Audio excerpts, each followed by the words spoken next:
Joining us today is Dan Feltus, who's running for the New Hampshire State Senate in Senate Seat 15. So Dan, let's continue our conversation. I've been asking this of everybody. The budget is going to be the first big issue that we tackle in the state. It's the two-year budget. It's starting out with what looks to be a hole of about $80 million from the legal settlement with a hospital tax. I guess, what's your philosophy toward addressing the budget? Is it an expense issue? Is it a revenue issue? How do we sort of pull this together? Well, coming out of the 2010 budget and escalating now, moving forward, with the cuts that happened in 2010, we've cut this as much as I think we can. That's not to say we shouldn't look at different areas to see whether or not we're getting the most bang for our buck, but in my view, I think New Hampshire has a revenue problem, not a spending problem. And what we do need to do is look constructively over how to balance things out and fund the things that we believe in and fund our obligations and avoid downshifting to municipalities on some of these critical things, which is something that the state has done in some areas in the past. So we need to fund the mental health settlement. We need to, I think, stay with the Met settlement. We need to fund things like affordable housing, which is crushing, housing costs are crushing low to middle income families and senior citizens. We have a growing and aging population in the state.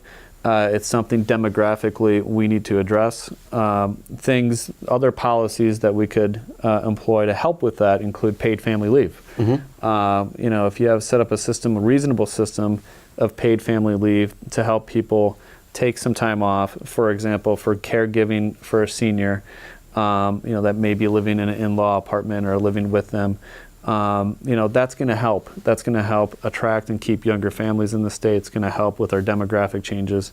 So paid family leave, affordable housing, a number of other issues that we need to take a look at. And the paid family leave doesn't have to be within the budget. It can be a different mechanism. It's not something that the state would pay. It's not something that necessarily needs to be within the general fund budget. And so when the general question about the general fund budget, some things are off budget, including the energy efficiency and renewable energy programs that we talked about earlier. Those are not within the general fund budget. So some of the things that we need to fund, including the mental health settlement with the Disability Rights Center, a number of other things, are within the general fund budget. So we need to maintain our obligations to our people. We need to fund those obligations and avoid downshifting. We need to invest in education and infrastructure to help move our economy forward. And moving our economy forward means we can't afford to leave anyone behind. We have to bring people in from the margins of society and invest and actually maintain our responsibility to the most vulnerable in our society so that they have an opportunity to reach and maintain in the middle class. So pragmatically, if it's not an expense problem, and some of the things you said we need to do, right, are going to require some general fund investment, where does the revenue source come from? Is casino gambling something that we ought to really look at as a revenue source? Are there other revenue sources? Is it sales tax, income tax? Is it growing the number of businesses in the state so the business enterprise tax contributes? What is it?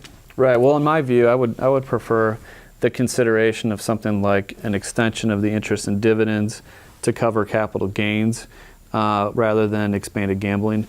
That would be my preference. And I think what you could do is you could increase the exemptions within the interest and dividends as well if you did something like that, potentially. So let's talk about this. The interest and dividends, taxes on earned interest income and dividends. And as you said earlier, if the state's getting older, people will go into retirement, that interest and dividends would be taxable.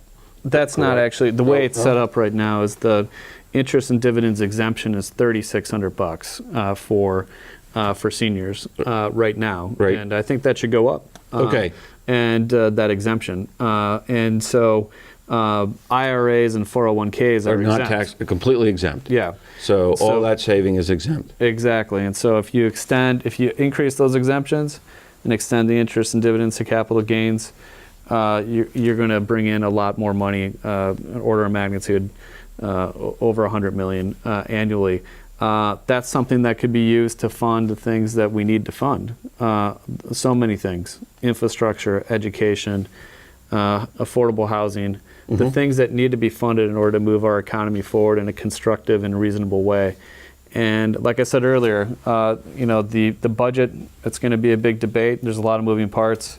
My interest is in solving problems in a constructive and bipartisan way. That's what I'll do, but I will make the arguments about the things that need to be funded in order to move our economy forward for everyone. Okay, well, great. And we're out of time now, so thanks so much. Thanks, John. Have a good day. Yeah, take care.